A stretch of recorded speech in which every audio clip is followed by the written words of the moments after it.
Hi, and welcome to Session 1, Education and Environments on the Grid. The next two lectures are focused on the shaping of learning in the digital area. They contribute towards the creation of an updated pedagogical models in the field of instructional technology, inherently multidisciplinary, and of chemistry, integrating art observational strategies. The lectures expand on composed grids of learning in multi-dimensional spaces and changing circumstances, and on changing research methodologies. Our first speaker is Dr. Hagit Maisha Tal. Dr. Meishar-Tal is a faculty member of Instructional Technologies at HIT. Hagit holds a PhD from Haifa University. Her main research focuses on distance learning, mobile learning, location-based learning, and parental mediation of digital technologies.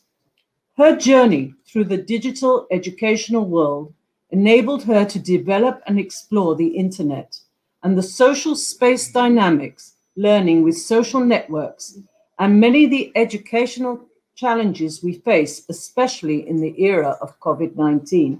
Let's welcome Dr. Meishar Tal. Everyone. My name is Hagit Maisha Tal, and I'm going to talk today about learning in the grid. Well, I think I won't be it's not necessary that I introduce myself again, so I'll skip it. But let's start with the definition of the notion of the grid. For me, the grid is a socio-technological space created by contemporary society built upon its main infrastructure, the digital technologies. The main argument I will want to address today is that the digital technologies and the unique characteristics are shaping all the social practices in their own shape, including teaching and learning. I will demonstrate it by giving examples of how it is reflected in teaching and learning in our faculty.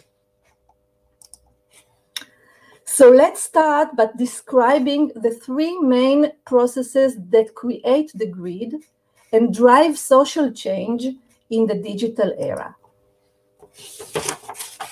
The first special process that shape our social space and boosted by digital technologies is globalization. The fact that we can connect to the net in any time and any place.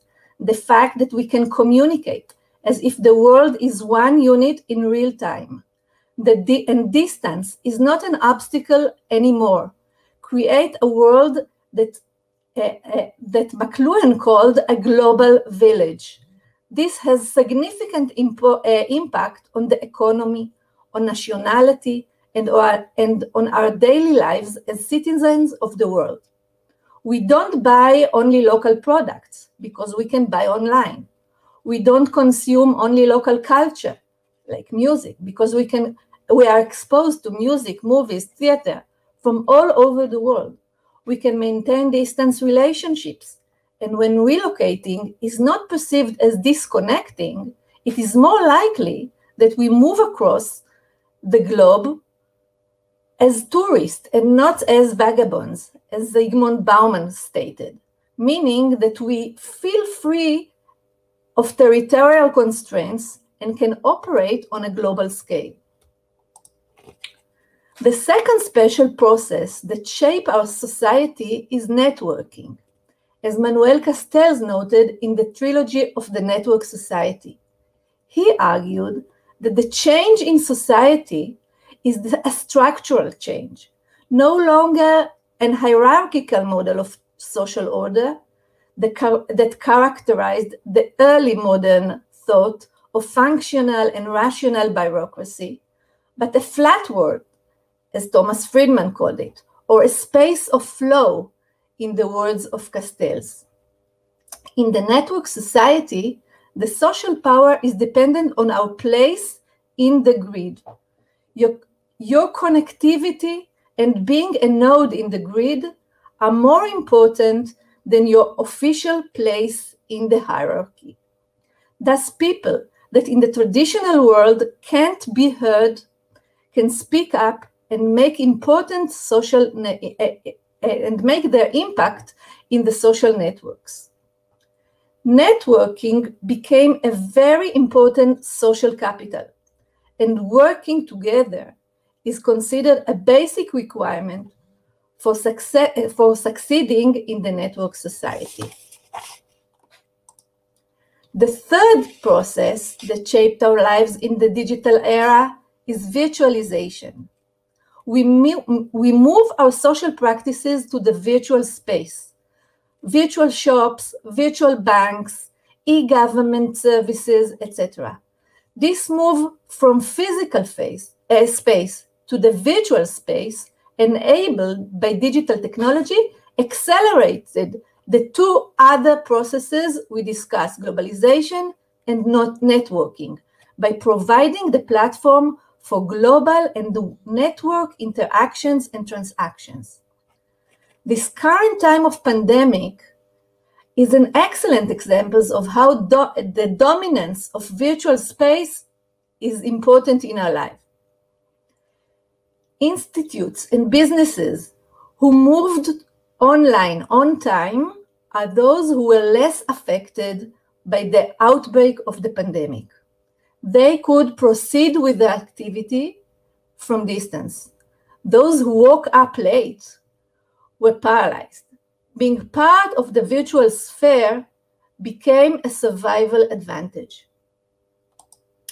So after we outlined the three main processes that shape the grid, let me try to describe how these three processes shape the way we learn and teach. And we'll start again with globalization.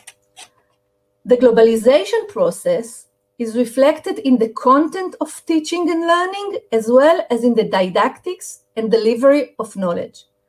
In terms of content, we are witnessing a change in the topics of learning. In the field of instructional technologies, for example, where I teach, the topics are identical all over the world. All learners and teachers are relying on the same resources. OER, the Open Educational Resource Movement, a good example of the sharing and reusing of learning objects among teachers worldwide. The diffusion of knowledge is fast, and innovation in one place on Earth is instantly reaching every place on the globe. The online conference like this one is a very good example for this phenomenon. The content of learning is no longer local, and it is multicultural in nature. When you, for example, develop a MOOC course in English, you could consider that the learners could be European, American, Africans, or even East Asians. You should address all cultures and produce a multicultural, sensitive course.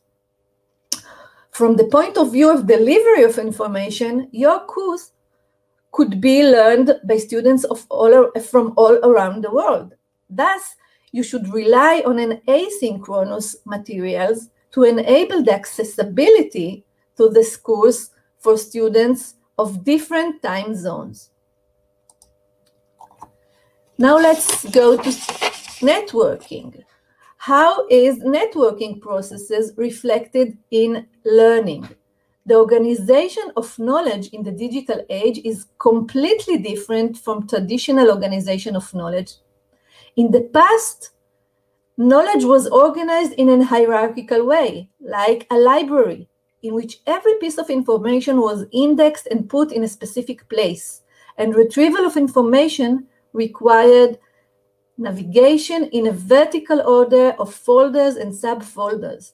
The boundaries between disciplines were rigid, and scholars specialized in a very narrow field of knowledge.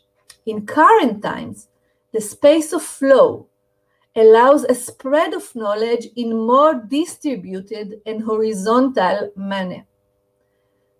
Knowledge from one discipline is exposed to knowledge of a different discipline, creating together a new creative idea. Linking and connectivity are the basic foundation of innovation and knowledge construction.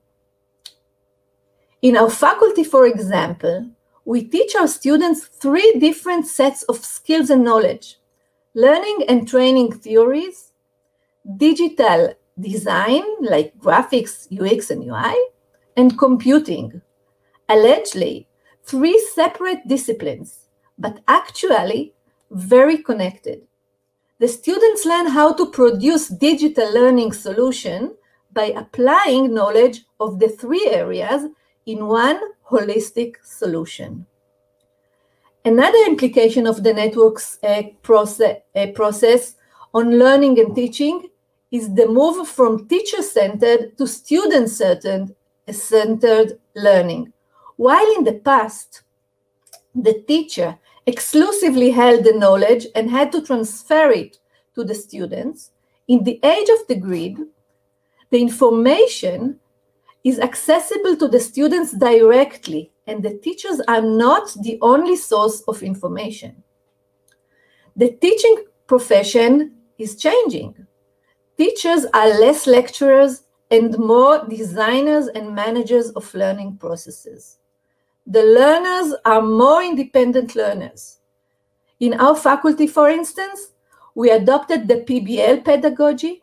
Students are working on their own projects, investigating and looking for solutions, and the teachers are more of advisors who support them and accompany them in their journey. The network space is also a social space. In the network space, your place in the network is enhanced by the power of connectivity. The connection are a social capital, as I said before. The more links, friends, or followers you have, the more connected you are. Thus, collaboration with others is very important. In our faculty, the projects are always collaborative. Students learn to collaborate from day one in couples, small groups, and large groups. They know that collaboration is essential to the success, and distributed knowledge is highly valued. And the last process is virtualization. How does virtualization shape learning and teaching practices? First of all, by moving from printed books to online learning environments. Beyond accelerating the processes of globalization and networking, the virtualization of information from print to digital changed the way we acquire knowledge. And once again, I will cite McLuhan in his famous aphorism, the medium is the message, indicating that the move from print to digital is not just technical, but essential. Learning from books is linear, static, and limited almost to text, while online learning environments can offer an interactive and engaging learning experience. Interactive games and courseware with videos and simulations, a more enriched environment that can address a wide range of learning styles. Our students in the Faculty of Instructional Technologies are trained exactly for this purpose, to develop learning solutions that utilize the advantages of the digital environment and create an engaging, interactive learning environment, costumes for specific learning needs.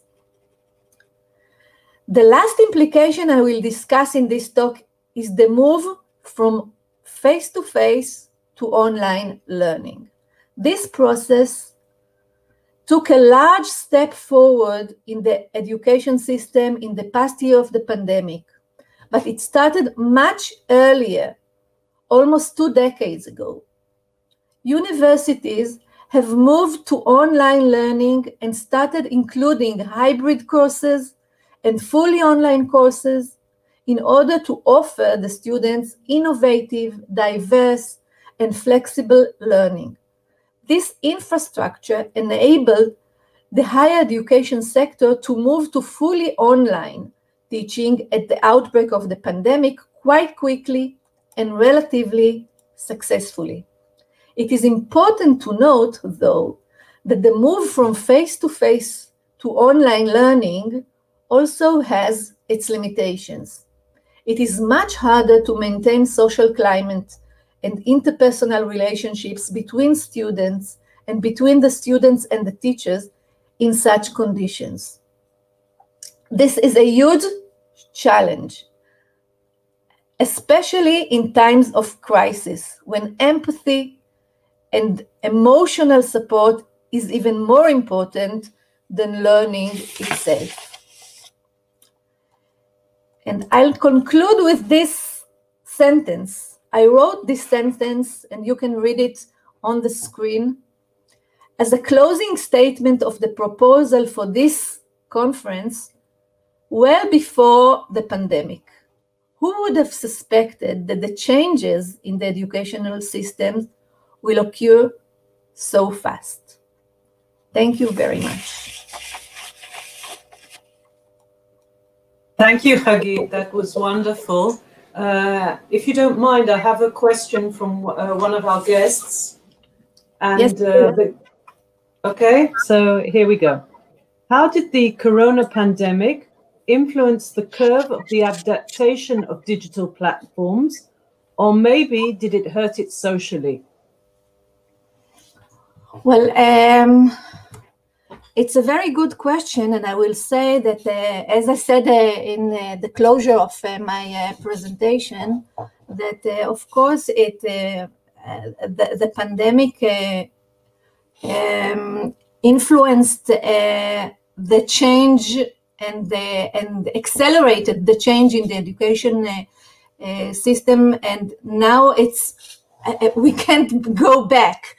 But of course, because it wasn't planned and the adaptation and adoption of technology was unplanned, it's not always with the ideal pedagogy and not the ideal form.